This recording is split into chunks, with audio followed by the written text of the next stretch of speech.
या देवी सर्वभूतेषु शक्तिरूपेण संस्थिता नमस्तस्यै नमस्तस्यै नमस्तस्यै नमो नमः। મિત્રો, આ વિડીયોમાં શ્રીમદ દેવી પુરાણનો અધ્યાય બીજો સાંભળશું, જેમાં સાંભળશું સત્યવતીની ઉત્પત્તિ, વ્યાસજીનો જન્મ, રાજા મહાભીષ અને ગંગાજીને બ્રહ્માજીનો શાપ, ભીષ્મ પિતામહની કથા, કૌરવો પાંડવોની ઉત્પત્તિ કથા, કૌરવ પાંડવોનો ટૂંકો ઇતિહાસ, પરીક્ષિતનું મોત અને જન્મેજય દ્વારા સમર્પણ યજ્ઞની સંપૂર્ણ કથા વાર્તા આ વિડીયોમાં સાંભળશું, જે નવરાત્રિમાં આ કથા સાંભળવાનો મહિમા છે। નવરાત્રિના 9 દિવસ દેવી પુરાણ સાંભળવાથી વ્યક્તિ ગરીબ હોય તો તે ધનવાન બને છે, રોગી હોય તે સ્વસ્થ બને છે।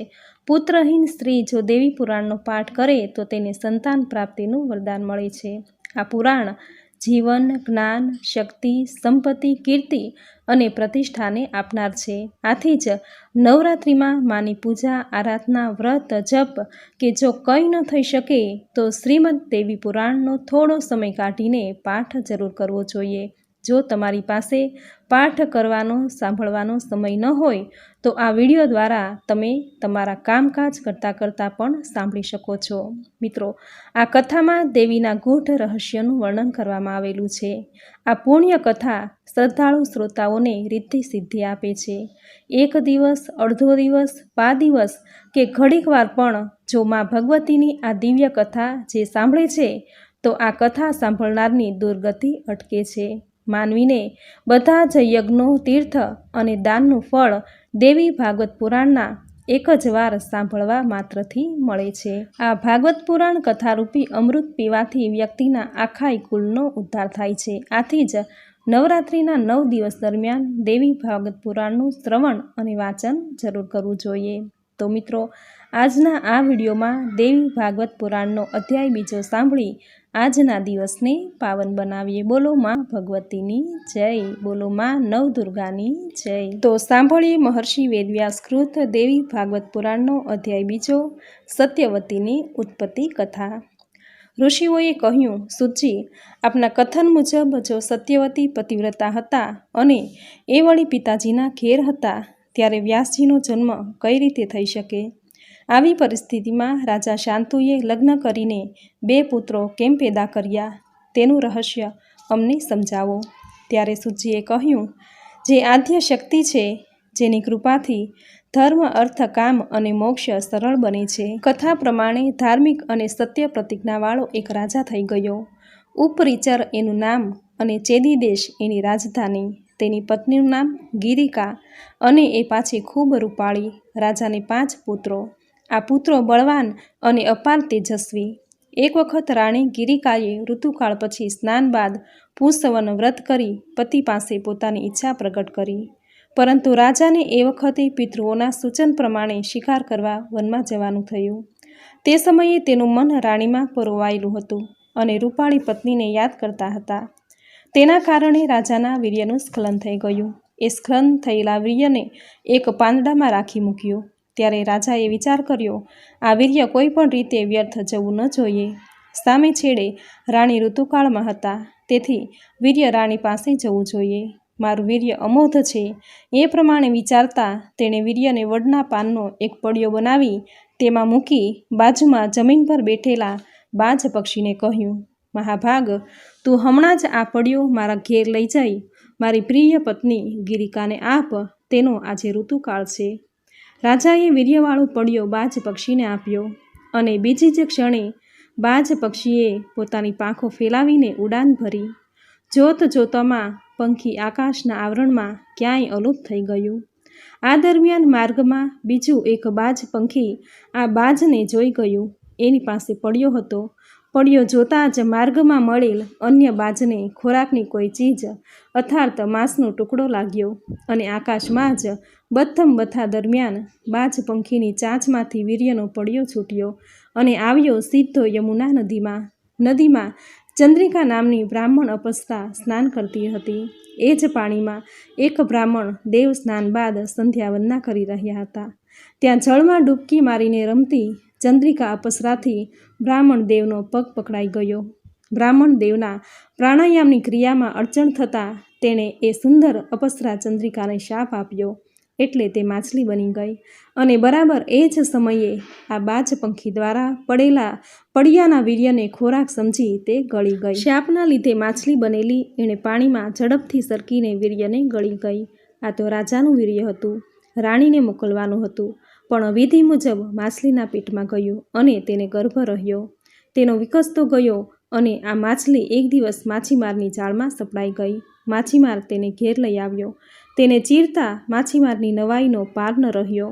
માછલીના પેટમાંથી 2 બાળક નીકળ્યા, એક બાળક અને એક બાળકી હતી. માછીમાર તો હરખાયો. પુત્ર અને પુત્રી બંનેને લઈને રાજા ઉપરી ચરજી પાસે ગયો અને ભેટ ધરી અને આખીએ વાત કરી. રાજાને પણ ભારે નવાઈ લાગી, પણ રાજાએ પુત્રને પોતાની પાસે રાખીને તેને ઉછેરવા માંડ્યો. આ બાળક મોટો થતાં ઓળખ મત્સ્ય રાજા તરીકે થઈ. કન્યાને માછીમારને પાછી આપી દીધી. જેને માછીમારે ઉછેરી તે કન્યા કાલી અને મત્સ્યોદરી નામથી ઓળખવા લાગી. જોકે તે માછલીના શરીરમાંથી પેદા થઈ હોવાથી તેના શરીરમાં માછલી જેવી ગંધ આવતી હતી. તેથી આગળ જતાં તેનું નામ મત્સ્યગંધા પડ્યું. ત્યારે ઋષિઓએ સવાલ કર્યો કે એ ચંદ્રિકા અપ્સરા રમતા રમતા બ્રાહ્મણના શાપનો ભોગ બનીને માછલી બની અને વીર્ય ગળી ગઈ, પેટમાં 2 બાળકો પેદા કર્યા અને આખરે માછીમારના હાથે ચીરાઈ ગઈ. આ બધી જ યાતનાઓ એણે વેઠી, પણ એના શાપનું નિવારણ કેવી રીતે થયું? તે અપ્સરા હતી, પછી સ્વર્ગમાં કેવી રીતે ગઈ? ત્યારે સૂતજીએ જવાબ આપતા જણાવ્યું કે બ્રાહ્મણે ગુસ્સાથી શાપ આપ્યો અને અપ્સરામાંથી માછલી બનેલી તે અપ્સરા તે સમયે વિલાપ કરી ઉઠી. તેણે રડતા રડતા બ્રાહ્મણને પ્રાર્થના કરી ગરગરવા લાગી. ત્યારે તે બ્રાહ્મણ દેવતા પીગળ્યા અને એ અપ્સરા કે જે ચંદ્રિકા માછલી બની હતી તેને કહેવા લાગ્યા. વાસ્તવમાં એ ગુસ્સાવાળા હતા અને સાથે દયાળુ પણ એવા જ હતા. તરત જ માની ગયા. તેમણે કહ્યું, હે કલ્યાણી, મેં તને ગુસ્સામાં જે શાપ આપ્યો છે તેથી તું શોક ન કર. તું માછલી યોનિમાં જઈશ, ત્યાં તારા પેટમાંથી 2 બાળકોનો જન્મ થશે અને એ પછી તારા શાપનો અંત આવશે, તારો ઉદ્ધાર થશે.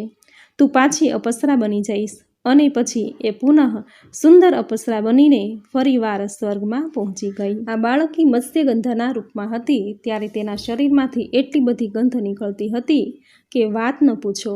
તે માછીમારના ઘેર ઉછરી હતી. હવે તે કન્યા યુવતી થઈ ગઈ. હવે સાંભળશું વ્યાસજીનો જન્મ. સૂતજી કહે છે, એક વેળાની વાત છે. મહાન તેજસ્વી પરાશરજી તીર્થયાત્રા કરી રહ્યા હતા. ફરતા ફરતા તેઓ યમુના નદી કિનારે આવ્યા. ત્યારે એ સમયે દેવવશ એક સુંદર કન્યાને જોઈ મુનિની વાસના પ્રબળ રીતે ભડકી ઉઠી. મુનિ ખળભળી ઉઠ્યા અને તેણે પોતાના જમણા હાથ વડે મત્સ્યગંધાનો હાથ પકડી લીધો. ત્યારે એ સુંદર કન્યાએ પરાશર મુનિને કહ્યું, હે ઋષિ, આપનું કુળ ઉત્તમ છે. જ્યારે હું એક માછી કન્યા છું, મારા શરીરમાંથી તો સતત માછલીની ગંધ નીકળે છે. મને જોઈને તમારા મનમાં વિકારી ભાવ જાગ્યો કઈ રીતે? મત્સ્યગંધાના આ કથનથી પરાશરજીએ તેને પોતાના તપોબળથી તેને કસ્તુરીની સુગંધ પ્રસરતી કરી દીધી. મુનિએ મત્સ્યકન્યાના દેહમાંથી માછલીની દુર્ગંધના સ્થાને કસ્તુરીની મહેક ભરી દીધી. છતાંય એ કન્યા કહેવા લાગી કે મુનિવર, અત્યારે આખો સમાજ આપણને જોઈ રહ્યો છે. તેમાં સામા કિનારે મારા પિતાજી પણ છે. આવું પાશ્વિક કૃત્ય કરવું અતિ ભયંકર છે. મનુષ્યે એ કૃત્ય રાત્રિના સમયે કરવું જોઈએ. દિવસે આ કૃત્ય નિષિદ્ધ બનાવ્યું છે. હે મુનિ, તમારી ઈચ્છાઓને રોકી રાખો, તેના પર અંકુશ કરો, નહીં તો જગતમાં નિંદાને પાત્ર બની જશો. તમારી અને મારી આબરૂ નષ્ટ થઈ જશે. આ પ્રમાણે માછીમારના ઘેરે ઉછરેલી સત્યવતીના યોગ્ય શબ્દો સાંભળીને પરાશર મુનિએ એ જ ક્ષણે પોતાના પુણ્યના પ્રભાવથી ધુમ્મસ પેદા કર્યું કે જેથી યમુના નદી કિનારે ગાઢ ધુમ્મસમાં મુનિ તૈયાર થયા.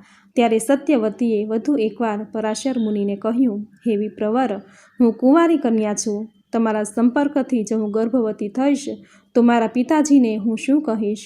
આ સાંભળી પરાશરજીએ કહ્યું, પ્રિયે, મારું પ્રિય કાર્ય કર્યા પછી પણ તું કન્યા જ રહીશ. તારી ઈચ્છા હોય તો તું બીજું વચન પણ માંગી લે. સત્યવતીએ પરાશર મુનિની વાત સાંભળી અને કહ્યું, હે મુનિ, આપ એવી કૃપા કરો કે જેનાથી જગતમાં મારા મા બાપ આ રહસ્યને જાણી ન શકે, મારું કન્યાવ્રત ભંગ ન થાય. હે મુનિ, મારાથી આપના જેવો જ ખૂબ જ શક્તિશાળી પુત્ર પેદા થાય. મારામાં મૂકેલી સુગંધ કસ્તુરી સદાય રહે અને હું હંમેશા નવ યૌવના રહું. સૂતજી આગળ કથા કરતા કહે છે કે મુનિની આખી વાત સાંભળી સત્યવતી તૈયાર થઈ બંનેએ સંપર્ક કર્યો. બાદમાં પરાશરજી યમુના નદીમાં સ્નાન કરી આગળ જવા રવાના થયા. પછી સત્યવતી પોતાના પિતાના ઘેર આવી. એ વખતે એણે ગર્ભ ધારણ કર્યો.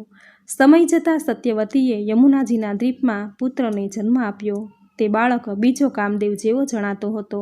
વળી તે જન્મતા જ મોટો થઈ ગયો. તેની માતા સત્યવતીને કહેવા લાગ્યો, હે માતા, મારામાં અપાર શક્તિ છે. મારા મનને તપમાં નિષ્ઠાવાળું બનાવીને જ ગર્ભમાં પ્રવિષ્ટ થયો હતો. હવે માં, તારી ઈચ્છા હોય ત્યાં તું ગમન કરી શકે છે. હું તપસ્યા કરવા જાઉં છું. હે માતા, જ્યારે તમે મને યાદ કરશો એટલે હું તમારી પાસે આવી જઈશ. માતા, ક્યારેય પણ તમે કોઈ કઠણ પરિસ્થિતિમાં આવી જાઓ ત્યારે મારું સ્મરણ કરજો. હું એ જ ક્ષણે આપની સમક્ષ આવી જઈશ. હે માતા, આપનું કલ્યાણ થાવ. મારે જવામાં મોડું થઈ રહ્યું છે. તમે સઘળી ચિંતાઓ છોડી આનંદપૂર્વક તમારો સમય પસાર કરો. જતાં જતાં પણ પરાશરજી બોલ્યા હતા કે પ્રિયે, તારો પુત્ર પુરાણોનો રચયિતા બનશે. વેદના સઘળા રહસ્યોને સમજીને એના 4 ભાગ કરશે. ત્રણેય લોકમાં એની પ્રતિષ્ઠા કાયમ રહેશે.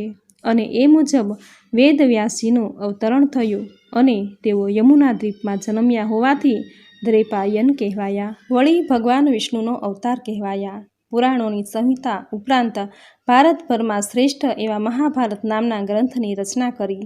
તેણે બધા તીર્થોની યાત્રા કરી અને તમામ તીર્થોના જળમાં સ્નાન પણ કરી પુણ્ય આત્મા બન્યા.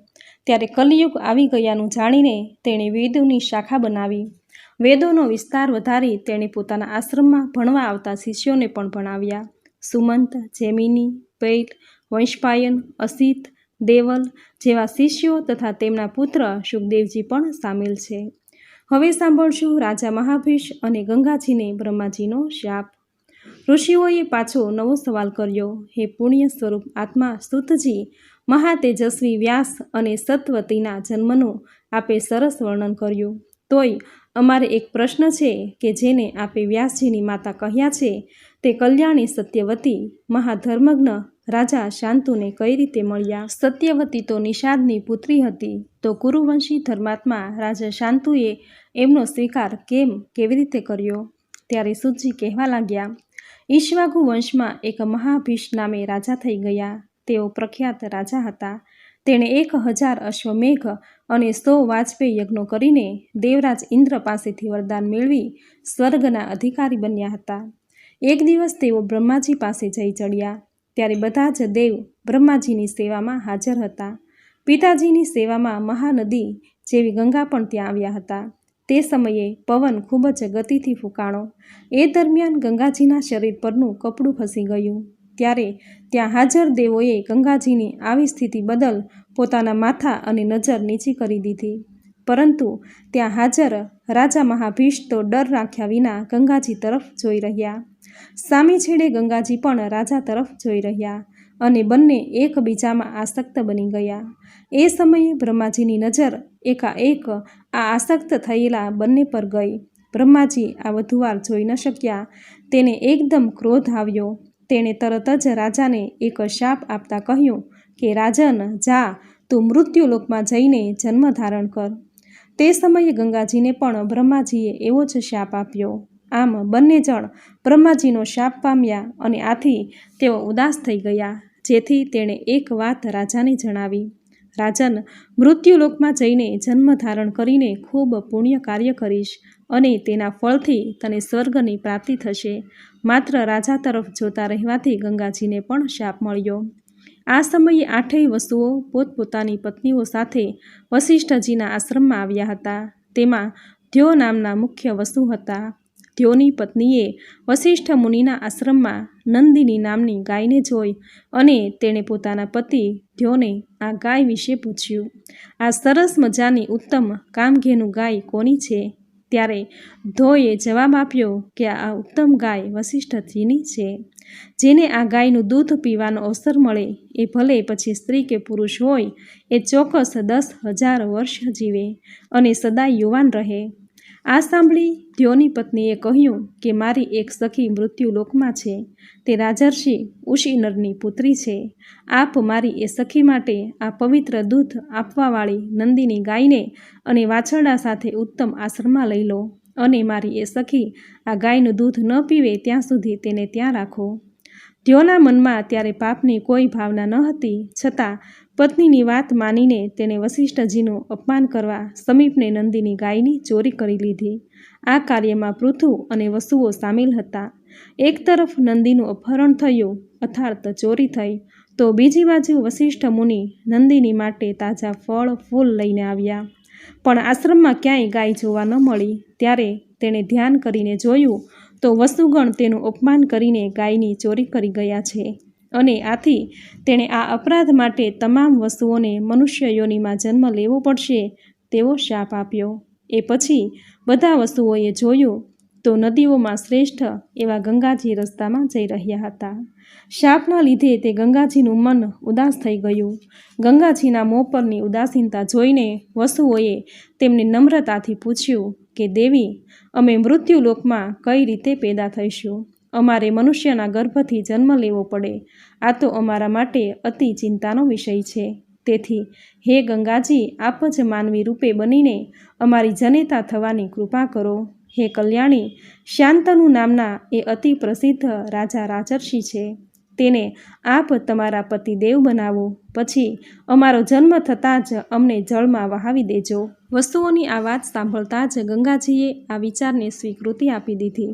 એ પછી વસુઓ તેના રસ્તે અને ગંગાજી તેના રસ્તે પડ્યા. સુતજી કહે છે કે પરાક્રમી શાંતનુ એકવાર શિકાર કરવા ગયા. તેઓ ગંગા કિનારે ગીચ જંગલમાં ફરી રહ્યા હતા. ત્યાં સરસ મજાના ઘરેણાઓથી લદાયેલી સુંદર મજાની એક કન્યાને જોઈ.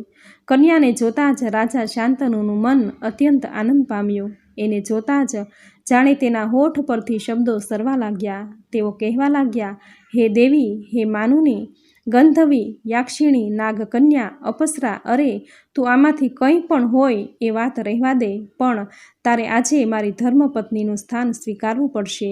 હું તને શાંતનુ આ કન્યાને જોઈને બોલ્યો. ત્યાં સુતજી આગળ કહે, એ વખતે પ્રતાપી રાજા શાંતનુની જાણમાં નહોતું કે જેને તે કહી રહ્યા છે એ ગંગા છે. પરંતુ સામે છેડે ગંગાજી જાણતા હતા કે આ જ મહાભીષ રાજા છે અને અત્યારે તે શાંતનુના રૂપમાં મારી સામે ઊભા છે. ત્યાં તો પૂર્વ પ્રેમના સંબંધોને યાદ કરીને ગંગાજીએ શાંતનુની વાત માની લીધી. પછી ગંગાએ મધુર હાસ્ય છોડતા કહ્યું કે મહારાજ, આપ મને પહેલાં વચન આપો, પછી જ હું તમને મારા પતિ તરીકે સ્વીકારીશ. હે રાજન, હું જે કંઈ કાર્ય કરું તે સારું હોય કે ખરાબ હોય, પણ તમારે મને રોકવાનો કોઈ અધિકાર રહેશે નહીં. મને ક્યારેય અપ્રિય શબ્દ નહીં કહો. અને હા, જ્યારે આપ મારી ઈચ્છાને, મારી વાતને ફગાવી દેશો તે વખતે હું આપને છોડીને ચાલી જઈશ. મારી ઈચ્છા હશે ત્યાં જઈશ. આમ ગંગાજીએ કહ્યું. એક તરફ ગંગાજીએ વસુઓની માતા બનવા અને મહાભીષ સાથેના પોતાના પૂર્વ પ્રેમનું સ્મરણ કરીને તૈયારી બતાવી, તો સામે શાંતુએ પણ તમામ શરતો માન્ય રાખી. આથી ગંગાજી રાજા શાંતનુના પત્ની બની ગયા. અનેક વર્ષો ચાલ્યા ગયા ત્યારે રાજા શાંતનુથી દિવ્ય લોચનવાળા ગંગાજીને ગર્ભ રહ્યો. તેમનાથી પુત્રના રૂપમાં વસુનો જન્મ થયો. જન્મતાની સાથે જ ગંગાએ તે બાળકને ગંગાજીના પ્રવાહમાં વહાવી દીધો. બીજા પુત્રની પણ તે જ હાલત કરી. ત્રીજો, ચોથો, પાંચમો, છઠ્ઠો અને સાતમો બધા જ બાળકો આ રીતે ગંગાજીના હાથે કાળનો કોળિયો બની ગયા. ત્યારે રાજા શાંતનુને ખૂબ દુઃખ થયું. તેણે વિચાર્યું, કઈ રીતે મારો વંશ જગતમાં કાયમ રહી શકશે? આ સ્ત્રી તો પાપનું મૂર્તિમંત સ્વરૂપ છે. તેથી જ તેણે 7 મારા પુત્રોને મારી નાખ્યા. હું જો તેને રોકીશ તો તે અવશ્ય મને છોડીને જતી રહેશે. વંશની રક્ષા કરવાનું મારું પરમ કર્તવ્ય છે. ત્યાર પછી ગંગાજીના ગર્ભમાં 8મો ધ્યો નામનો વસુનો, જેણે સ્ત્રીની માંગણીને વશ થઈને વસિષ્ઠની ગાય નંદીને ચોરી હતી, તે પુત્ર રૂપે જન્મ થયો. તેને જોઈને રાજા શાંતનુ ગંગાજીના ચરણોમાં પડ્યા અને બોલ્યા કે અત્યારે હું તને પ્રાર્થના કરું છું કે તું આ બાળકને જીવત દાન આપ. તે મારા વહાલા 7 સુંદર પુત્રોને મારી નાખ્યા. આ 8મા પુત્રની રક્ષા કર. રાજા શાંતનુના આ પ્રમાણે કહેવાથી ગંગાજીએ રાજાને કહ્યું કે રાજન, આ બાળકને તો જીવતો રાખવાની મારી પણ ઈચ્છા છે, પરંતુ આપે જે પ્રતિજ્ઞા કરી હતી તે તૂટી ગઈ, તેથી હું અહીં નહીં રહી શકું. તમે સ્પષ્ટ સમજી લો, હું ગંગા છું, દેવતાનું કાર્ય સિદ્ધ કરવા માટે જ અહીં આવી છું. તો હે રાજન, આ બાળક તમને આપું છું. આપ આપના આ પુત્રનો સ્વીકાર કરો. હે રાજન, આ પુત્ર ગાંગેય નામથી પ્રખ્યાત થશે અને સૌથી વધારે બળવાન થશે. આજે તો હું આ પુત્રને મારી સાથે લઈ જાઉં છું. જ્યાં મેં આપને પતિ બનાવ્યા હતા, પાલન પોષણ કરી જ્યારે મોટો થશે ત્યારે હું તેને આપની પાસે મોકલી આપીશ. આ પ્રમાણે કહીને બાળકને સાથે લઈને ગંગાજી અંતર ધ્યાન થઈ ગયા. રાજા શાંતનુ પોતાના ભવનમાં રહ્યા. તેના દુઃખનો કોઈ પાર ન હતો. થોડા સમય બાદ નરેશ શાંતનુ એકવાર શિકાર કરવા ગયા. તેઓ ધીરે ધીરે ગંગા કિનારે પહોંચી ગયા. ત્યાં તેને એક કુમાર જોવા મળ્યો, જે ગંગાના તટ પર રમી રહ્યો હતો. તે બાળક મોટા ધનુષ પર બાણ ચડાવીને છોડતો હતો. આ જ તેની રમત હતી. ત્યાં ગંગાજી તે જ રૂપમાં ત્યાં પ્રગટ થયા, જે રૂપમાં તેઓ પહેલાં હતા. ગંગાજી બોલ્યા કે રાજન, આ તમારો પુત્ર છે. મેં તેની રક્ષા આજ સુધી કરી. આ 8મો પુત્ર છે. તે વસુ છે. હું હવે તેને તમારા હાથમાં સોંપું છું. આ પ્રમાણે કહીને ગંગાજીએ તે બાળક રાજા શાંતનુને સોંપીને અંતર ધ્યાન થઈ ગયા. હસ્તિનાપુર પહોંચ્યા પછી મહારાજ શાંતનુએ મોટો ઉત્સવ કર્યો. સૂતજી કહે છે, મુનિઓ, ભીષ્મજીના જન્મ અને ગંગાજીની ઉત્પત્તિમાં જે કારણ હતા તે બધા મેં તમને કહ્યા. વસુઓને થયેલા શાપને કારણે આ સમગ્ર ઘટના થવા પામી. ગંગાજીના અવતરણની અને વસુઓની ઉત્પત્તિની આ કથા જે મનુષ્ય સાંભળશે તે તમામ પાપોમાંથી મુક્ત થઈ જશે, તેમાં કોઈ સંદેહ નથી. હે મુનિવરો, આ ઉપાખ્યાન પરમ પવિત્ર, મંગળમય અને વૈદિક સિદ્ધાંતોથી ભરપૂર છે.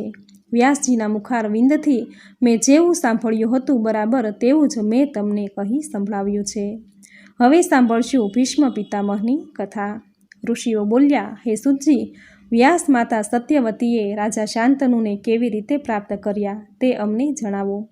સૂતજી કહે છે, રાજર્ષિ શાંતનુ શિકાર કરવાના ખૂબ શોખીન હતા. તેઓ 4 વર્ષ સુધી વનમાં ફરતા રહ્યા.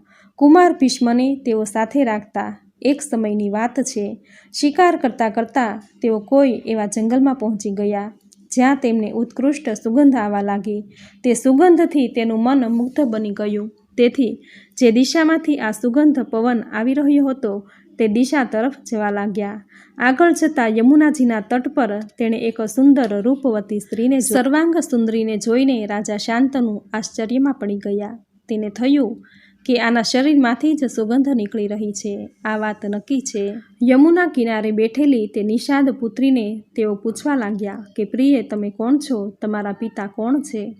આ યુવતીએ હસતા હસતા મહારાજને કહ્યું કે હે રાજન, હું દાશરાજની પુત્રી છું. મારા પિતાશ્રીની આજ્ઞાથી અહીં બેઠી છું. મહારાજ, આ નદીમાં હું નાવ ચલાવું છું. મારા કુળનો આ વ્યવસાય છે. શાંતનુએ તે કન્યાને કહ્યું, હું કુરુવંશનો એક રાજવી છું. મોગનયની મારે ત્યાં બીજી કોઈ સ્ત્રી નથી. તમે મારા ધર્મપત્નીનું સ્થાન શોભાવશો. મારી પત્ની મને છોડીને ચાલી ગઈ છે. ત્યારથી મેં બીજી કોઈને પત્ની બનાવી નથી. હું સ્ત્રી વિના જ જીવન પસાર કરું છું. રાજાની આ વાત સાંભળતા જ દાસકન્યા કહેવા લાગી કે આપે મારા સંબંધમાં જે કાંઈ કહ્યું છે તેને હું એકદમ સાચું માનું છું. પણ હું ઈચ્છું છું કે તમારી જેવી ઈચ્છા હોય તેવું જ થવું જોઈએ. પરંતુ હું સ્વતંત્ર નથી. મારા પિતાજી તમારી ઈચ્છા પૂરી કરશે, માટે તેને મળીને તમે વિનંતી કરો. દાસરાજની કન્યા છું. મારા પિતાજીની આજ્ઞા પ્રમાણે વર્તું છું.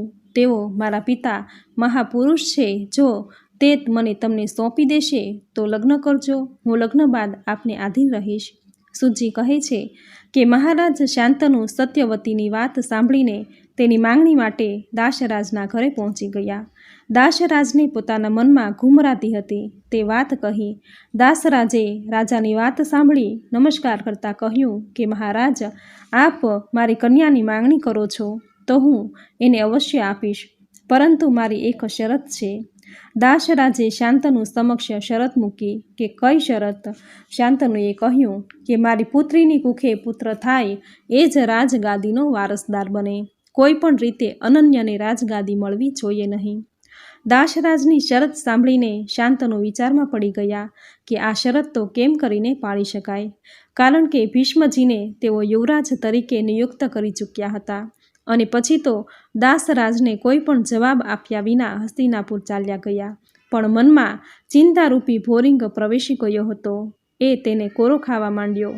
ચિંતાઓ તેને આકુળ વ્યાકુળ કરવા લાગી અને તેથી જ તેઓ ખાઈ શકતા નહીં, પી શકતા નહીં કે સરખી રીતે સૂઈ શકતા પણ નહીં.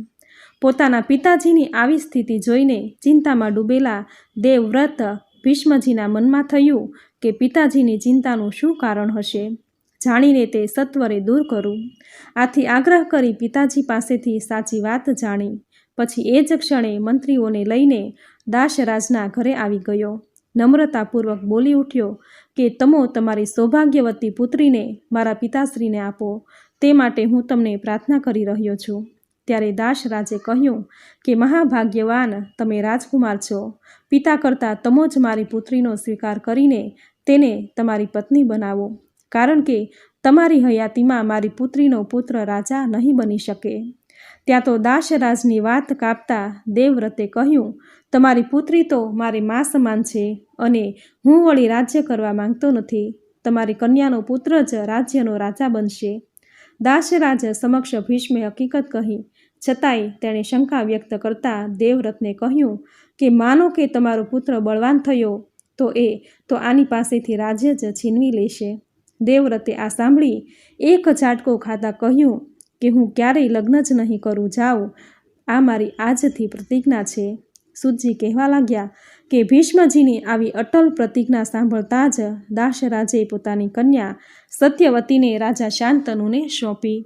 આ પ્રમાણે રાજા શાંતનુની પત્ની સત્યવતી બની. પણ સત્યવતી દ્વારા વ્યાસજી જન્મ્યા હતા એ વાત છુપાવેલી જ રહી. આમ લગ્ન થયા, સંસર્ગ થયો અને સમય જતાં સત્યવતીની કુખે 2 સંતાનો પેદા થયા. પણ સમય અનુસાર આ બંનેને રાજકુમારોના મરણ થયા અને પછી વ્યાસજી દ્વારા નિયોગથી વિચિત્ર વીર્યના ક્ષેત્રમાં ધૃતરાષ્ટ્રનો જન્મ થયો, જે અંધ હતા. વ્યાસ મુનિને જોતાં જ તે સ્ત્રીની આંખો બંધ થઈ જતાં તે સમય અનુસાર અંધપુત્રની માતા બની. બીજી સ્ત્રીએ વ્યાસજીને જોતાં જ એમને ચંદન લગાડી દેતા એનાથી પુત્ર થયો, તે પાંડુ રોગવાળો થયો અને દાસીથી પુત્ર જન્મ્યો, તે સમય અનુસાર વિદુર કહેવાયો. વિદુરજી સત્યવાદી, ધર્મના અવતાર અને પુણ્ય આત્મા પુરુષ તરીકે ઓળખાયા. ધૃતરાષ્ટ્ર 2 આંખે અંધ હોવાથી રાજ્યનો ભાર પાંડુ રાજા પર આવ્યો. ભીષ્મની સંમતિ સલાહ મુજબ રાજ્ય ચાલવા લાગ્યું. જ્યારે વિદુરજી બુદ્ધિશાળી મંત્રી પર નિમાયા. ધૃતરાષ્ટ્રને 2 પત્નીઓ હતી. એકનું નામ ગાંધારી કે જેઓ ગાંધાર નરેશ સુબલ રાજાની પુત્રી હતા. બીજીનું નામ વૈશ્યા, જેઓ વૈશ્ય કન્યા હતા. ધૃતરાષ્ટ્રની જેમ પાંડુ રાજાને પણ 2 પત્નીઓ હતી, શૂરસેન કુમારી કુંતી અને બીજી પત્ની માંદ્રી, જેઓ મદ્રરાજની પુત્રી. આ અત્યંત સુહામણી ગાંધાર નરેશની પુત્રી ગાંધારીને 100 પુત્રો હતા, જેઓ કૌરવો નામે જાણીતા થયા. વૈશ્યાથી પણ એક પુત્રનો જન્મ થયો, જે મનોહર તથા યુદ્ધનો શોખીન હતો. કુંતી જ્યારે પોતાના પિતાને ઘેર હતા ત્યારે તેને ત્યાં કર્ણનો જન્મ થયો હતો. આ પુત્ર થવા પાછળ સૂર્યરાજાની કૃપા હતી અને તેથી જ તેનું નામ કર્ણ પાડવામાં આવેલું. આ પુત્રના જન્મ પછી કુંતીજી પાંડવ રાજા પાંડુના ધર્મપત્ની બન્યા હતા. હવે સાંભળશું કૌરવો પાંડવોની ઉત્પત્તિ કથા. ઋષિ બોલ્યા, હે સૂતજી, સૂર્ય સાથે વળી કુંતીનો યોગ કેવી રીતે થયો? કયા કારણોને લઈને કુંતીને કર્ણની માતાજી બનવું પડ્યું? આમ થયું તો કુંતી કન્યા કેવી રીતે રહ્યા અને છતાંય પાંડવો તેની સાથે વળી લગ્ન કર્યા? આ બધી અટપટી વાતો અમોને સમજાતી નથી, માટે સમજાવવા કૃપા કરો. આથી સૂતજી કહેવા લાગ્યા, હે દ્વિજવરો, જ્યારે શૂરસેનની પુત્રી ખૂબ નાના હતા ત્યારે રાજા કુંતી ભોજ અને કલ્યાણી કન્યા કુંતીને માંગીને પોતાના ઘેર લાવ્યા હતા, જ્યાં તેને પુત્રીની જેમ જ રાખ્યા હતા. એકવાર દુર્વાસાજી ત્યાં પધાર્યા ત્યારે કુંતીએ આ દુર્વાસા મુનિનું અત્યંત ભાવપૂર્વક આદરપૂર્વક સ્વાગત કર્યું. તેની સેવા પૂજાથી પ્રસન્ન થઈને દુર્વાસાએ કુંતીને એક એવો ઉત્તમ મંત્ર આપ્યો કે જેનો પ્રયોગ કરીને આવાહન કરતા દેવતા ખુદ ત્યાં પાસે આવીને માંગેલી ઈચ્છાને પૂરી કરે. આ તરફ દુર્વાસાજીએ કુંતીને મંત્ર આપ્યો અને એ તો ત્યાંથી નીકળી ગયા. તો કુંતીજી પોતાના મહેલની અગાસીમાં આવ્યા અને આપેલ મંત્રની પરીક્ષા કરવાની તેને ઈચ્છા થઈ. અહીં કુંતીને દુર્વાસાએ આપેલ મંત્ર એકદમ સાચો અને તત્કાળ પ્રભાવ જન્માવનારો છે, છતાંય તેણે એનામાં શક્તિ ક્ષમતા છે કે નહીં તે જોવાનો પ્રયાસ કર્યો અને એ ખોટો ન હતો તે સાબિત થઈ ગયું. તે સમયે આકાશમાં સૂર્યનારાયણ ભગવાન નભોમંડળમાં હાજર હતા. કુંતીજીની નજર તેની પર પડી. સૂર્યદેવ એ વખતે પોતાના પ્રખર કિરણો રેલાવી રહ્યા હતા. આહવન થતાં જ એક અતિ સુંદર પ્રભાવશાળી તેજોમય પુરુષનું રૂપ ધારણ કરીને સૂર્યનારાયણ અંતઃપુરમાં કુંતીની સામે આવી ગયા. પહેલાં તો તેને જોઈને કુંતી કંપી ઉઠ્યા, બોલી પણ ઉઠ્યા કે અરે રે, મેં આ શું કર્યું? પણ ત્યાં તો ભગવાન સૂર્યનારાયણ પોતે જ બોલવા લાગ્યા કે કુંતી, તમોએ મંત્રનો પ્રયોગ કરીને મને આમંત્રણ આપ્યું. શા માટે બોલાવ્યો છે એ હું જાણતો નથી, પણ તમોએ બોલાવ્યો અને હું આવી ગયો છું. ત્યારે તમે મારું સ્વાગત શા માટે નથી કરતા? તમારા આ મંત્રના પ્રભાવથી હું વિવશ છું. આટલું સાંભળતા જ કુંતી બોલ્યા, હે ધર્મના રહસ્યને જાણવાવાળા પ્રભુ, આપણાથી કશું અજાણ નથી. હું અત્યારે એક કુંવારી કન્યા છું. ત્યારે સૂર્યનારાયણ કહે કે કુંતી, જો આપ મારું સ્વાગત નહીં કરો તો જે ઋષિએ આપને મંત્ર આપ્યો છે તેને હું શાપ આપીશ અને તમે પણ મારા શાપથી બચી શકશો નહીં. એટલું લખી લેજો કે તમારો કન્યા ધર્મ બચી જશે અને સામાન્ય માણસ આ રહસ્યને કદી જાણી શકશે નહીં. એટલું જ નહીં, મારા જેવો જ તેજસ્વી સુંદર બાળક તમારી કુખે પેદા થશે. પછી સૂર્યનારાયણ કુંતીને ઈચ્છિત વરદાન આપીને તે ત્યાંથી પોતાના સ્થાનકે પહોંચી ગયા. ભગવાન સૂર્યનારાયણ કુંતીને વરદાન આપીને પોતાના સ્થાને ગયા. પછી કુંતી ગર્ભવતી બન્યા અને કાયમ માટે ખાનગી રીતે રહેવા લાગ્યા. કોઈને જાણ ન થાય કે પોતે ગર્ભવતી છે. આ રહસ્યની જાણ એક સ્ત્રી સેવકને પડી. આ સિવાય કુંતીના માતા પણ આ બાબતને જાણી ન શક્યા. એટલું જ નહીં, પરિવારના સભ્યો પણ જાણી ન શક્યા. સમય થતાં ભવનમાં એક બાળકનો જન્મ થયો. તે અત્યંત સુંદર હતો. જન્મથી જ એના કાનમાં 2 સુંદર કુંડળ અને દિવ્ય કવચ હતું. બીજું, તે સૂર્યદેવ તે કાર્તિક સ્વામી જેવો તેજસ્વી હતો. ત્યાં તો સ્ત્રી સેવકે એ બાળકને ઉઠાવી લીધો. ત્યારે લજ્જાગ્રસ્ત બનેલા કુંતીની સામે જોઈ બોલી ઉઠી કે દેવી, તમે શાના શરમાવ છો? હું તમારી સેવામાં હાજર છું. તમારે કોઈ ચિંતા પણ કરવાની ન હોય. એ પછી એ બાળકને એક પેટીમાં મૂકવામાં આવ્યું. ત્યારે કુંતી બોલી ઉઠ્યા કે બેટા, તને આમ પેટીમાં મૂકતા મને અત્યંત દુઃખ થાય છે, પણ લાચારીને લીધે હું શું કરી શકું? તું મને પ્રાણથી પ્રિય છે, પણ હું લાચાર છું. તેમ છતાંય મારે તારો અનિવાર્ય રીતે ત્યાગ કરવો પડે છે. તું બધી રીતે શુભ લક્ષણવાળો છે, પણ હું દુર્ભાગી તને અત્યારે છોડી રહી છું. માતા ભગવતી તારી રક્ષા કરે અને તને એ દૂધ પીવરાવે. કુંતીએ તે બાળકને પેટીમાં મૂકીને ધાઈને આપી દીધો અને ધાઈ પેટીમાં લઈને તે જતી રહી. રસ્તામાં તેને અધિરથ નામનો સૂત મળ્યો. અધિરથની પત્ની રાધા પણ સાથે હતી. રાધાએ તે બાળકને લઈ લીધું. અધિરથની પત્ની રાધાએ તે બાળકનું લાલન પાલન કરવા લાગી. બાળક ત્યાં મોટો થયો અને સમય જતાં મહારાજા કર્ણ નામે ઇતિહાસમાં પ્રખ્યાત બન્યો. તો સામે છેડે સ્વયંવરમાં કુંતી પાંડુ રાજાની પત્ની બન્યા. પાંડુ રાજાને એક બીજા પત્ની માદ્રી નામે હતા. તેના પિતાજીનું નામ મદ્રરાજ હતું. એક વખત પરાક્રમી પાંડુ રાજા જંગલમાં શિકાર માટે ગયા. ત્યાં તેના હાથે એક મુનિની હત્યા થઈ ગઈ. વાસ્તવમાં વાત એવી હતી કે મુનિ એ મૃગના રૂપમાં પોતાની પત્ની સાથે સંસર્ગમાં હતા. રમતા રમતા આનંદ લેતા હતા.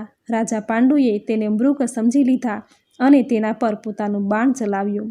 આથી મુનિનું મરણ થયું અને તે સમયે મૃગનું રૂપ ધારણ કરેલા મુનિને ગુસ્સો આવ્યો અને તેણે ગુસ્સામાં રાજા પાંડુને શાપ આપ્યો. શાપ અત્યંત ભયાનક હતો અને શાપ એવો હતો કે તું જ્યારે પણ સ્ત્રી સાથે સંસર્ગ કરવા જઈશ ત્યારે તારું મરણ થશે, અર્થાત તું સ્ત્રીની સાથે કામ વાસના તૃપ્ત કરી શકીશ નહીં. મુનિએ આવો અત્યંત કઠોર શાપ આપ્યો અને સામે છેડે પાંડુ રાજા વ્યથિત થઈ ગયા. તેઓએ જંગલમાંથી મહેલે આવીને રાજગાદીનો ત્યાગ કરીને ફરી જંગલમાં ચાલ્યા ગયા. બંને રાણીઓ તેની સાથે વનમાં ગઈ. આમ પતિ સાથે જઈને બંને રાણીઓ કુંતી અને માદ્રીએ પોતાના સતી ધર્મનું ચુસ્તપણે પાલન કર્યું. આમ સમય પસાર થતો હતો. ત્યારે એક અન્ય ધાર્મિક કથા રાજાના સાંભળવામાં આવી કે માણસ જો સંતાનહીન હોય તો તેને ગતિ મળતી નથી, સ્વર્ગ પ્રાપ્તિ માટેનો એનો અધિકાર રહેતો નથી, તેને ગમે તે ઉપાયે પુત્ર પ્રાપ્ત થાય તે જરૂરી છે. સામાન્ય રીતે પુત્રો 11 પ્રકારના હોય છે: અંશજ, પુત્રિકા પુત્ર, ક્ષેત્રજ, ગોલક, કુંડ, સહોઢ, કાનિન, કૃત, વનમાંથી મળેલો, કોઈનો આપેલો, કોઈ પાસેથી લીધેલો કે ખરીદેલો. આમ આ રીતે 11 પ્રકારના પુત્રો કહ્યા છે. આવું સાંભળીને પાંડુએ પોતાની પ્રિય પત્ની કુંતીને આ વાત કહેવા માંડી. તે સાંભળ્યા પછી કુંતીએ પાંડુ રાજાને કહ્યું કે પ્રભુ, મારી પાસે મનમાં ધારેલા મનોરથ પૂર્ણ કરવાનો મંત્ર છે, જે મને દુર્વાસા મુનિએ આપેલો છે. જો હું આ મંત્રથી કોઈ દેવતાને આમંત્રણ આપું તો તે તરત જ દેવ મારી સમક્ષ હાજર થાય અને મારી ઈચ્છાને પૂર્ણ કરે. પાંડુ રાજાને આ સાંભળીને ખુશી થઈ. તેઓએ એ મંત્રનો પ્રયોગ કરવાની કુંતીને અનુમતિ આપી. ત્યારે કુંતીએ મુખ્ય દેવતા ધર્મને યાદ કરતાં જ ધર્મદેવ ત્યાં હાજર થયા. તેની કૃપાથી કુંતી પોતાના પ્રથમ પુત્ર એવા ધર્મપુત્ર યુધિષ્ઠરની માતા બન્યા. અને પછી વાયુદેવની કૃપાથી ભીમનું આગમન થયું. એ પછી કુંતીએ ઇન્દ્ર રાજાને કહેતા તેઓનું આગમન થયું અને એમ એના ત્રીજા પુત્ર અર્જુનનું આગમન થયું. આમ એક પછી એક એમ ચડિયાતા 3 પુત્રો કુંતીની કુખે જન્મી ચૂક્યા. કુંતી ગમે તેમ તો એ સ્ત્રી હતા, દયાળુ હતા અને એણે પોતાને મળેલા મંત્ર માંદ્રીને આપ્યો. એ પછી માદ્રીએ પોતાના પુત્ર માટે કુંતીએ આપેલા મંત્રનો પ્રયોગ કર્યો અને આહવાન થતાં જ બંને અશ્વની કુમારો આવી પહોંચ્યા. માદ્રીના પાસે તેના અનુગ્રહથી માદ્રી પણ 2 સંતાનોની માતા બન્યા, જે આ 2 પુત્રો આગળ જતા નકુળ અને સહદેવના નામે ઓળખાયા. આમ આ રીતે 5 દેવકુમારો પાંડવ ક્ષેત્રજ પુત્ર થયા. 1 વર્ષના અંતરે આ પુત્રોનો જંગલમાં જન્મ થયો. એક સમયની વાત છે, ત્યારે આશ્રમમાં કોઈની હાજરી ન હતી. રાજા પાંડુ અને માદ્રી એકલા હતા અને પાંડુ રાજા પેલા એક મુનિને આપેલા શાપને ભૂલી બેઠા અને પોતાની પત્ની અને પોતે વળી 2 એકલા હતા તેનું મન વિકારથી ખળભળી ઉઠ્યું. માદ્રી સાથે સંસર્ગ કરી લેવાની તેને ઈચ્છા થઈ આવી અને જાણે મોત દૂર હતું તેણે પાંડુ રાજાએ જાણે એને નજીક આવવાનું નિમંત્રણ આપ્યું. અચાનક જ પાંડુ રાજાએ પોતાના વિકારોને આવેગોને આકાર આપવા તેણે માદ્રીને પકડી લીધા અને એ વખતે માદ્રીને શાપની જાણ હોય કે ન હોય, પણ પાંડુ રાજા જાણતા હોવા છતાં માર્ગ ભૂલ્યા. સામે છેડે માદ્રીએ તેને રોકવાનો પ્રયાસ કર્યો, પણ એ પ્રયાસ નિષ્ફળ ગયો. માદ્રીનું શરીર ભોગવતા જ પેલો શાપ અસર કરી ગયો અને ધડામ કરતાં પાંડુ રાજા જમીન પર પટકાયા અને સાથે જ તેનો અંત આવી ગયો. તેનો જીવ તેના ખોળિયામાંથી નીકળી ગયો તો માદ્રીની આંખોમાંથી આંસુ વહેવા શરૂ થયા. પાંડુ રાજાના અકાળ અવસાનથી શોર બકોર થયો. ત્યાં તો કુંતીજી અને 5 પુત્રો ત્યાં આવી પહોંચ્યા. સૌની આંખોમાં આંસુ આવી ગયા. પુત્રોએ પોતાના પિતાજી અને 2 પત્નીઓને પોતાનો પતિ આજે ગુમાવ્યો હતો. છેવટે માદ્રી પાંડુના દેહ સાથે સતી થઈ ગયા. તેણે પોતાના પુત્રો કુંતીને સોંપ્યા. અંતિમ વિધિ પછી ત્યાં રહેતા 5 મુનિઓ સાથે હસ્તિનાપુર પહોંચીને ત્યાં રહેવા લાગ્યા. ભીષ્મ તેનું પાલન પોષણ કરવા લાગ્યા. હવે સાંભળશું કૌરવ પાંડવોનો ટૂંકમાં ઇતિહાસ. સુતજી બોલ્યા કે દ્રૌપદી 5 પાંડવોની સતી બન્યા. તેને પાંડવોથી 5 પુત્રો થયા. ભગવાન શ્રી કૃષ્ણના બહેન સુભદ્રા સાથે અર્જુનના લગ્ન થયા. સુભદ્રાનું અપહરણ શ્રી કૃષ્ણની સંમતિથી થયું હતું. સુભદ્રાથી અભિમન્યુનો જન્મ થયો. તેનું યુદ્ધભૂમિમાં મોત થયું. દ્રૌપદીના 5 પુત્રો યુદ્ધમાં માર્યા ગયા હતા. વિરાટ રાજાની પુત્રી સાથે અભિમન્યુનું લગ્ન થયું. પાંડવોના વંશનો અંત આવ્યો. તે સમયે ઉત્તરાએ એક પુત્રને જન્મ આપ્યો. તેના પ્રાણ અગ્નિબાણથી નીકળી ગયા હતા, પણ ખુદ ભગવાન શ્રી કૃષ્ણે તેની રક્ષા કરી હતી. વંશના અંત પછી તે બાળક પરીક્ષિત નામે ઓળખાયો. પુત્રોના મરણથી ધૃતરાષ્ટ્રને અત્યંત દુઃખ થયું અને ધૃતરાષ્ટ્રે તેની પાછળની શ્રાદ્ધ વગેરે ક્રિયાઓ કરી. બ્રાહ્મણોને જમાડ્યા. ઓધર્વદેહી ક્રિયા પછી તેઓ ગાંધારી સાથે વનમાં ગયા. કુંતીને વિદુરજી પણ સાથે ગયા. ત્યારે વનમાં અચાનક આગ લાગી અને તેમાં ધૃતરાષ્ટ્ર, કુંતી અને ગાંધારી બળીને ભસ્મ થયા. ત્યારે સંજય ધૃતરાષ્ટ્રને છોડીને તીર્થયાત્રા ગયા. આ સમાચાર નારદ દ્વારા યુધિષ્ઠરને મળતા તેઓ દુઃખી થયા. કૌરવોના અંત પછી 36 વર્ષે યાદવોનો પણ સંહાર થયો. બ્રાહ્મણોના શાપથી પ્રભાસ પાટણ આવી યાદવો આપસમાં લડી મર્યા. બલરામજીએ પણ તેનો દેહ ત્યાગ કર્યો. ભગવાન શ્રી કૃષ્ણ પણ પારધીના તીરથી મરણ પામ્યા. તેની ઈચ્છા પ્રમાણે અંતર ધ્યાન થયા. આ વાત સાંભળી વસુદેવે ભગવતી ભુવનેશ્વરીને યાદ કરી પોતાના પ્રાણ ત્યજી દીધા. એ પછી સમુદ્રએ શ્રી કૃષ્ણની નગરી દ્વારિકાને ડૂબાડી દીધી. અર્જુન બધાને લઈને જતા હતા ત્યારે ચોરો અને ગોવાળોએ તેને લૂંટી લીધા. ભગવાન શ્રી કૃષ્ણ સ્વધામ હોય અર્જુનનો પ્રભાવ ઘટ્યો. શ્રી કૃષ્ણના અંતર ધ્યાન અને યાદવોના સંહારના સમાચારથી મહારાજા યુધિષ્ઠરે હિમાલય જવાનું વિચાર્યું. તેણે ઉત્તરાના પુત્ર પરીક્ષિતનો રાજ્યાભિષેક કર્યો. યુધિષ્ઠરે દ્રૌપદી અને ભાઈઓ સાથે હિમાલય પર દેહ ત્યજ્યો. પરીક્ષિત રાજા ધાર્મિક પુરુષ હતા. તેણે 60 વર્ષ સુધી કુશળતાપૂર્વક રાજ્ય કર્યું, પ્રજાનું પાલન કર્યું. એક દિવસ તેઓ ગીચ જંગલમાં શિકાર માટે ગયા. શિકારની શોધમાં ખૂબ થાકી ગયા હતા. ત્યારે તેણે ત્યાં એક મુનિને જોયા. મુનિ ધ્યાનમાં હતા. રાજાને તરસ લાગી હોય મુનિ પાસે પાણી માંગ્યું. મુનિ ધ્યાનમાં હોય કોઈ જવાબ ન આપ્યો. તરસથી વ્યાકુળ પરીક્ષિતને ગુસ્સો આવતા બાજુમાં પડેલ એક મરેલા સાપને ધનુષથી ઉપાડીને ધ્યાનસ્થ મુનિના ગળામાં નાખી દીધો. તે મુનિના મહાતેજસ્વી અને તપોનિષ્ઠ પુત્રને કોઈએ આ ઘટના વિશે કહ્યું. એ જ ક્ષણે હાથમાં જળ લઈ એ પુત્રે પરીક્ષિતને શાપ આપ્યો કે જેણે મારા પિતાના ગળામાં મરેલો સર્પ નાખ્યો છે તેને આજથી 7મી રાત્રે તક્ષક નાગ કરડશે. મુનિના એક શિષ્યે પરીક્ષિત પાસે જઈને આ શાપ સંભળાવ્યો. હવે સાંભળશું પરીક્ષિતનું મોત. પરીક્ષિતે રાજ્યનું સુકાન ઉત્તમ સેવકોને સોંપી 7 માળ ઊંચા મહેલમાં રહેવા લાગ્યો. તેની રક્ષા માટે અનેક મંત્ર તંત્ર જાણનારા હાજર થયા. પરીક્ષિત રાજાએ જે મુનિના ગળામાં સાપ નાખ્યો હતો એ ગૌમુખ મુનિ પાસે તેને પ્રસન્ન કરવા માણસ મોકલ્યો. પરીક્ષિતનો ગુનો માફ કરો જેવી વાત રજૂ કરવામાં આવી. સામે છેડે રાજાએ પણ પોતાની સુરક્ષાનો બંદોબસ્ત અતિ કડક બનાવ્યો. ત્યારે કશ્યપ નામના શ્રેષ્ઠ મુનિ કે જેને દ્રવ્ય પ્રાપ્તિની ઈચ્છા હતી તેણે રાજા પરીક્ષિતના શાપની વાત જાણી. કશ્યપ મુનિ મંત્ર તંત્રના સર્વશ્રેષ્ઠ જ્ઞાતા હતા. જે દિવસે કશ્યપ પોતાના ઘરેથી રાજાને મળવા નીકળ્યા ત્યારે તક્ષક નાગ માનવીનું રૂપ ધારણ કરીને નીકળ્યો. બંનેનો માર્ગમાં ભેટો થતાં તક્ષકે કશ્યપને પૂછ્યું કે મહારાજ, આપ આટલા ઝડપથી ક્યાં જઈ રહ્યા છો? ત્યારે કશ્યપે કહ્યું કે રાજા પરીક્ષિતને તક્ષક નાગ ડંખ મારશે ત્યારે તેના ઝેરનું નિવારણ માટે જઈ રહ્યો છું. જો રાજાનું આયખું હશે તો અચૂક જીવશે તો હું જીવતો કરીશ. ત્યારે તક્ષકે કહ્યું કે બ્રાહ્મણ, હું પોતે જ તક્ષક છું અને હું જ તેને મારા ડંખથી પૂરો કરવાનો છું. તમે પાછા જાઓ. અરે, હું જેને ડંખ મારું છું તેને કોઈ બચાવી શકતું નથી. તમારામાં એ શક્તિ નથી. જો તમે મારા ડંખ માર્યા પછી પરીક્ષિતને જીવતદાન આપવાના હો તો તમે તમારું મંત્ર બળ પહેલાં મને બતાવો. હું હમણાં જ આ વડને વિષથી ભરેલા મારા ડંખથી ભસ્મ કરી દઉં છું. એને હું મારી મંત્ર શક્તિથી ફરીથી લીલુંછમ કરીશ. કશ્યપ બોલ્યો. જાણે બે વચ્ચે હોડ ચાલી. તક્ષકે વૃક્ષને ડંખ દઈ ભસ્મ કર્યું તો કશ્યપે મંત્રેલું પાણી નાખતા વૃક્ષ લીલુંછમ થઈ ગયું. આ જોઈને તક્ષકે કશ્યપને કહ્યું કે બ્રાહ્મણ, તમે આટલો શ્રમ કેમ કરો છો? તમે જે અપેક્ષાએ પરીક્ષિત પાસે જાઓ છો તે હું હમણાં જ આપી દઉં. જેટલું તમે રાજા પાસેથી લેવાના છો તેટલું મારી પાસેથી લઈ લો. હું આપીશ. એ લઈને ઘરે જાઓ અને આનાથી મારી સફળતા અચળ રહેશે.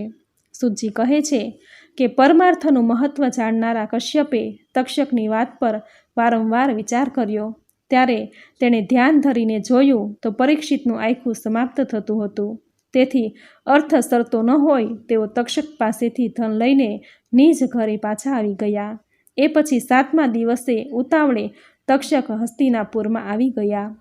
તક્ષકે તપસ્વીઓના રૂપમાં અન્ય સર્પોને રાજાની પાસે મોકલ્યા. તેઓ ફળ ફૂલ લઈને ગયા. એક ફળમાં તક્ષક કીડા રૂપે ભરાયેલો હતો. દ્વાર આગળ આ તપસ્વીઓને રોકવામાં આવતા રાજાના દર્શનનું કારણ બતાવવામાં આવ્યું. પોતે તપોવનના હોવાનું સૂચવ્યું, પણ ચોકીદારોએ રાજાના આદેશનું સૂચન કર્યું. આજે નહીં, કાલે આવજો. સૂચન થતાં તપસ્વી રૂપી સર્પોએ રાજાને ફળ ફૂલ આપવા અને આશીર્વાદ આપવા કહ્યું. રાજાના ચોકીદારોએ એ ફળ ફૂલને રાજા પાસે પહોંચાડી દીધા. રાજાએ એક ફળ લીધું ચીર્યું તો અંદરથી એક કીડો નીકળ્યો. આ નાના કીડાની આંખો કાળી અને શરીર લાલ હતું. સૂર્યાસ્ત થતાં જ એ કીડો તક્ષક નાગમાં ફેરવાયો અને રાજાના શરીરે વીંટળાઈને તેણે ડંખ માર્યો. આ દ્રશ્ય મંત્રીઓએ જોયું. તે બૂમ પાડી ઉઠ્યા. હોહા મચી ગઈ. તક્ષક અંતરિક્ષમાં ચાલ્યો ગયો. રાજા પરીક્ષિતનું અવસાન થયું અને શાપ સાચો પડી ગયો. હવે સાંભળશું જન્મેજય દ્વારા સર્પ યજ્ઞ. સુજી કહે છે, મહારાજ, પરીક્ષિત મરણ પામ્યા ત્યારે જન્મેજય બાળક હતા, છતાં આ રાજકુમાર પર પ્રજા પ્રસન્ન હતી. તેથી મંત્રીઓએ શુભ મુહૂર્ત જોડાવી તેનો રાજ્યાભિષેક થયો. ત્યારે ઉત્તંક નામના એ મુનિએ તક્ષક નાગ અત્યંત ત્રાસ આપી ચૂક્યો હતો. તેઓ પોતાના વેરના બદલા માટે હસ્તિનાપુર આવ્યા અને જન્મેજયને મળીને કહેવા લાગ્યા કે રાજન, તક્ષક મહા ખતરનાક છે. તેણે તમારા પિતાની હત્યા કરી છે. તમે ભરતવંશી રાજાઓમાં શ્રેષ્ઠ છો. આપના મૃત પિતા અંતરિક્ષમાં ફરી રહ્યા છે. તમે તમારા પિતાના ઉદ્ધાર માટે તમામ સર્પોને મારવા તૈયાર થાવ. પિતાના વેરને ભૂલી જનાર પુત્રનું જીવન નકામું છે. જ્યાં સુધી તમારા હાથે સર્પોનો સફાયો નહીં થાય ત્યાં સુધી તમારા મૃત પિતાની સદગતિ થશે નહીં. એ માટે અંબા યજ્ઞ કરવો જરૂરી છે. સુજી કહે, જન્મેજયે ઉત્તંક મુનિની વાત સાંભળી ત્યારે તેની આંખોમાં આંસુ ઘેરાઈ ગયા. પિતાના મોતનો તેને સંતાપ થયો. એ પછી મંત્રીઓને બોલાવી અંબા યજ્ઞ કરવા માટેની સામગ્રી એકઠી કરવા કહ્યું. એ પછી એ યજ્ઞની વેદીનું નિર્માણ થતાં સર્પોની આહુતિનો પ્રારંભ થયો કે તક્ષક ઇન્દ્ર રાજા પાસે પહોંચ્યો અને વિનંતી કરી કે પ્રભુ, મારી રક્ષા કરો. હું ભયભીત થઈને શરણમાં આવ્યો છું. ઇન્દ્રે એને પોતાની પાસે બેસાડી શરણ આપી ભયમુક્ત કરવાનું વચન આપ્યું. આ વાતની ઉત્તંક ઋષિને ખબર પડતા એ ગુસ્સે ભરાયા. તેણે તક્ષકની સાથે ઇન્દ્રને પણ આવાહન કર્યું. સામે છેડે તક્ષકે વળી યાયાવર કુળના ધર્માત્મા આસ્તિકનું સ્મરણ કર્યું. મુનિ આસ્તિક એ પછી જન્મેજય પાસે આવીને પ્રાર્થના કરવા લાગ્યા. આસ્તિક મુનિની વિદ્રતા જોઈને જન્મેજયે તેનું યશોચિત સ્વાગત કરી મુનિના આગમનનું કારણ પૂછ્યું. મુનિને યજ્ઞ બંધ કરાવવાનું કહ્યું. જન્મેજય સત્ય વચને બંધાયેલા હોય તેને આસ્તિક મુનિના વચનો સ્વીકાર કરીને સર્પોની આહુતિનો યજ્ઞ બંધ કર્યો. એ પછી વંશપાયનજીએ જન્મેજયને વિસ્તારથી મહાભારતની કથા કહી. છતાંય જન્મેજયના મનને શાંતિ ન મળતા તેણે વેદવ્યાસ પાસે જઈને શાંતિ માટેનો ઉપાય પૂછ્યો. મારા હૈયામાં બળબળતા અગ્નિ માટે મને કોઈ ઉપાય બતાવો. સુજીએ કહ્યું. રાજા જન્મેજયની વાતને સાંભળીને વ્યાસજી સભામાં કહેવા લાગ્યા કે રાજા, હું તને અત્યંત ગોપનીય અને અદ્ભુત પુરાણ કહીશ. એનું નામ શ્રીમદ દેવી ભાગવત પુરાણ છે. હું એની ઇતિહાસ કથા જણાવીશ, જે સાંભળવાથી હું ધર્મ, અર્થ, કામ અને મોક્ષ ચારેય પુરુષાર્થ સરળ બને છે. આ પુરાણ કથાઓ મારા પુત્ર સુખદેવને હું ભણાવી ચૂક્યો છું. ત્યારે જન્મેજયે સવાલ કર્યો કે પ્રભુ, આસ્તિક કોનો પુત્ર હતા? શા માટે યજ્ઞમાં અડચણ કરવા માગતા હતા? શા માટે તેઓ સાપોનું રક્ષણ ઈચ્છતા હતા? ત્યાં તો વ્યાસજીએ કહ્યું કે જરત્કારુ નામે મુનિ ગ્રહસ્થાશ્રમી ન હતા. તેઓ વનમાં ફરતા રહેતા. એક દિવસ તેમના એક પૂર્વજ ખાડામાં લટકતા હતા. તે પૂર્વજે જરત્કારુને કહ્યું કે પુત્ર, તું લગ્ન કર, જેથી અમને તૃપ્તિ મળે. તેનો જવાબ આપતા જરત્કારુએ કહ્યું, મને સમાન નામવાળી સતત મને આધીન રહેનારી કોઈ કન્યા વગર માંગે મળશે એટલે હું લગ્ન કરીશ, ગ્રહસ્થ બનીશ. આમ કહીને તેઓ તીર્થયાત્રા પર ગયા. તે વખતે સાપોની માતાએ સાપોને અગ્નિકુંડમાં પડવાનો શાપ આપ્યો. એક પ્રસંગ એવો છે કે કશ્યપ મુનિને 2 પત્ની હતી, કદ્રુ અને વિંતા. તેઓ ભગવાન સૂર્યના રથને જોડેલા ઘોડા જોઈને અંદરો અંદર વિવાદ કરવા લાગ્યા. વિંતા કહે કે સફેદ રંગનો ઘોડો ઉત્તમ છે. બોલો, તમે તમારી સમજ પ્રમાણે કયા રંગનો કહો છો? ચાલો શરત લગાવીએ. જો મારી હાર થશે તો હું તમારી દાસી થઈશ, અને જો તમે હારશો તો તમારે મારી દાસી બનવું પડશે. ત્યારે કદ્રુએ કહ્યું, મારા માનવા પ્રમાણે ઘોડો કાળો છે. તું તારી શરત મુજબ મારી દાસી બન. અને તે સમયે કદ્રુની પાસે અનેક નાના નાના કાળા નાગ હતા. તે સર્પપુત્રોને તેણે સૂચવ્યું કે તમે સૂર્યના ઘોડા પાસે જઈને તેને વીંટળાઈને આખો કાળો બનાવી દો. તેમાં જેણે માતાનો આદેશ ન માન્યો એને કદ્રુએ શાપ આપ્યો કે તમે જન્મેજયના યજ્ઞકુંડની અગ્નિની જ્વાળામાં બળીને ભસ્મ થઈ જશો.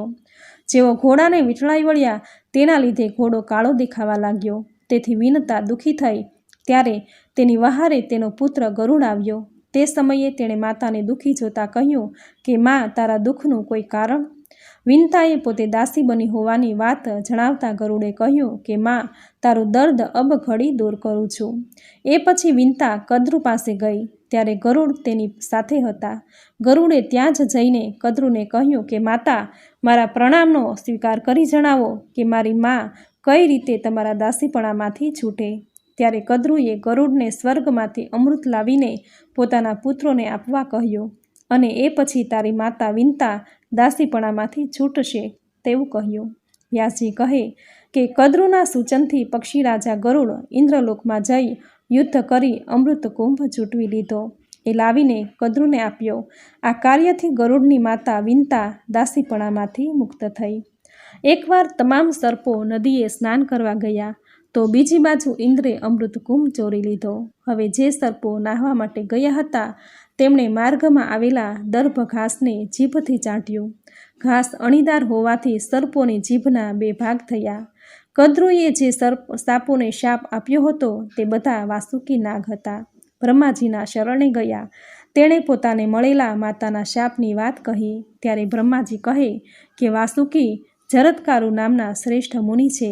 તેમના જેવા જ નામવાળી તમારી બહેન તમે તેને આપો. તેમના ગર્ભથી જે પુત્ર થશે તે તમારી રક્ષા કરશે અને તે આસ્તિક નામથી જાણીતો થશે. બ્રહ્માજીની આવી વાત સાંભળી વનમાં જઈ જરત્કારુ નામે પોતાની બહેનને મુનિને સોંપી. ત્યારે મુનિએ કહ્યું કે જે દિવસે તે મારું અપ્રિય કાર્ય કરશે ત્યારે હું તેનો ત્યાગ કરીશ. એ પછી જરત્કારુ મુનિ વનમાં ઝૂંપડી બાંધીને રહેવા લાગ્યા. સુખેથી જીવવા લાગ્યા હતા. એકવાર મુનિ જરત્કારુ ભોજન બાદ આરામમાં જતા પહેલાં પત્ની કે જે વાસુકીની બહેન હતી તેને સૂચન કરતા બોલ્યા કે પ્રિયે, હું આરામમાં જાઉં છું. કોઈ પણ સ્થિતિમાં મને જગાડીશ નહીં. આમ મુનિએ કહ્યું અને એ તો સૂઈ ગયા. એમ કરતાં કરતાં સાંજ પડી ગઈ. સંધ્યા પૂજાનો સમય થયો. એમાં આજે ભંગ થાય તેમ હતું કેમ કે મુનિ સૂઈ ગયા હતા અને એણે જગાડવાની ના પાડી હતી. પણ જરત્કારુ પત્નીએ જરત્કારુ મુનિ પતિને જગાડ્યા. મુનિની નિંદ્રા તૂટી. પતિ તો જાગ્યા પણ જતાં જતાં એણે કહ્યું કે હું સંધ્યા કરવા જાઉં છું, તું તારા ભાઈના ઘેર જજે. મુનિની આવી વાતથી થરથર ધ્રુજતી જરત્કારુ તેના ભાઈના ઘરે ગઈ. ત્યાં તેને પુત્ર થયો. તે આસ્તિકના નામે ઓળખાયો અને આમ માતાના કુળની રક્ષા કરવા તેણે તમારા યજ્ઞમાં આવી તક્ષકને બચાવ્યો. આ પ્રમાણે શ્રીમદ દેવી પુરાણનો અધ્યાય 2 અહીં પૂર્ણ થયો. બોલો માં ભગવતીની જય. તો મિત્રો, આપણે સાંભળ્યું દેવી ભાગવત પુરાણનો અધ્યાય 2. મિત્રો, નવરાત્રિના 9 દિવસ માં નવદુર્ગાની આરાધના કરાય છે. માં દુર્ગા એ દુર્ગુણ નાશિની છે. માં દુર્ગાની પૂજા આરાધના કરવાથી કઠિનમાં કઠિન કાર્ય હોય તો પણ એ સરળ બની જાય છે. જીવનમાં ભક્તિ અને મુક્તિ મળે છે. સુખ, શાંતિ, યશ, કીર્તિ, ધન, વૈભવ, સંતતિ અને સંપત્તિની પ્રાપ્તિ થાય છે. મિત્રો, માં ભગવતીને પ્રસન્ન કરવા આ 9 દિવસ તમે પૂજા આરાધના કે કંઈ ન કરી શકો તો શ્રીમદ દેવી પુરાણના પાઠ જરૂર કરવા જોઈએ. જો તમારી પાસે સમય ન હોય તો આ વિડીયો દ્વારા તમે કરી શકો છો, જે કરવાથી મન વાંછિત ફળની પ્રાપ્તિ થાય છે. પૂરી શ્રદ્ધાથી જો તમે આ પાઠ સાંભળશો તો તમારા દરેક કાર્યોમાં સફળતા પ્રાપ્ત થશે અને આ સાંભળવાનું પુણ્ય ફળ પણ તમને પ્રાપ્ત થશે. તો મિત્રો, આ વિડીયોમાં શ્રીમદ દેવી પુરાણનો અધ્યાય 2 તમે પૂરી શ્રદ્ધાથી એક ચિત્ત થઈને સાંભળ્યો. જે સાંભળવો તમને જરૂર ગમ્યો હશે તો વિડીયોને લાઇક કરી કોમેન્ટમાં જય માં ભગવતી, જય માં અન્નપૂર્ણા, જય માં નવદુર્ગા જરૂર લખજો. ચેનલ પર નવા છો તો ચેનલ સબસ્ક્રાઈબ કરી બાજુમાં બેલ આઇકન જરૂર પ્રેસ કરજો. તો ફરી મળીશું આવી જ નવી ધાર્મિક માહિતી, નવી ધાર્મિક કથા સાથે, શ્રીમદ ભાગવત દેવી પુરાણના નવા અધ્યાય સાથે. ત્યાં સુધી આપ સૌને મારા જય માતાજી.